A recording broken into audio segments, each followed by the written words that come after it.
है आज सवेरे जो क्लास थी, ग्रेटिट्यूड की भावना से हमारा विकास होता है। हम आभार का भाव लाना सीखे हर एक जीव के प्रति जिसने हमारे ऊपर उपकार किया है। न केवल जीव बल्कि अजीव के प्रति भी जिसने हमें कुछ दिया है।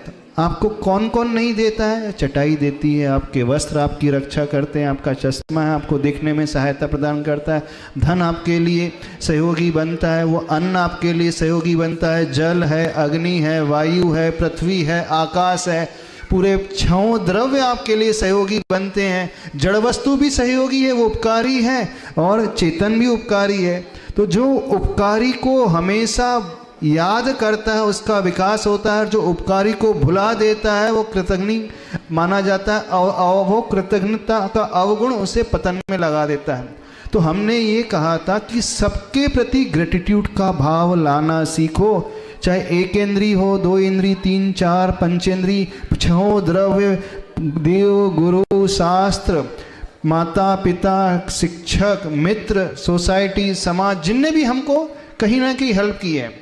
तब प्रश्न ये हो रहा है कि हम पृथ्वी जल अग्नि के प्रति कृतज्ञता का भाव लाएंगे तो उनकी पूजा हो जाएगी, मूर्ता की ओर चले जाएंगे। यही पूछना चाह रहे हो ना? सनातन धर्म में तो उसी पूजा होती है महाराज जी। पूजा के लिए हम नहीं कह रहे हैं, आभार व्यक्त करने के लिए कह रहे हैं। थैंक्स की भावना लाना चाहिए। जैसे लोक व्यवहार में आपकी कोई हेल्प करता तो उसे थैंक्स कहते हैं ना जी महाराज जी। तो थैंक्स कह रहे हैं तो क्या उसकी पूजा हो रही है?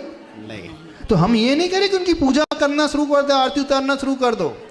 उनका मिसयूज नहीं करना और उसके प्रति कृतज्ञता का भाव। जब हम किसी उपकारी के प्रति कृतज्ञता का भाव लेकर के आते हैं तो उस समय हमारी मान कषा एकदम कम हो जाती है, और जहाँ मान कषा कम होती है वहाँ उसका पुण्य बहुत बढ़ता चला जाता है। पुण्य का आश्रय हमेशा कषाय की कमियों से होता है। जितनी कषाय घटेगी उतना पुण्य बढ़ेगा।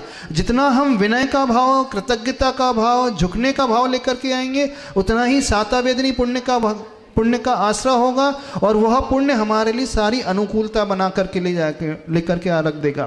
तो कृतज्ञता का भाव पूजा के अर्थ में नहीं लेना उससे।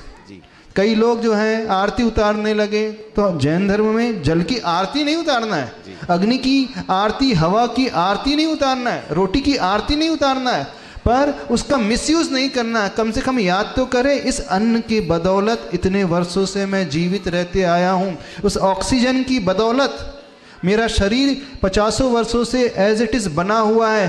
तो ऐसा भाव लाने से हम हमेशा रिसेप्टिव हो जाते हैं, ग्रहणशील हो जाते हैं, पॉजिटिव वाइब्रेशन को अट्रैक्ट करते। इस उद्देश्य से कहा था, न कि पूजा करने के उद्देश्य से कहा था।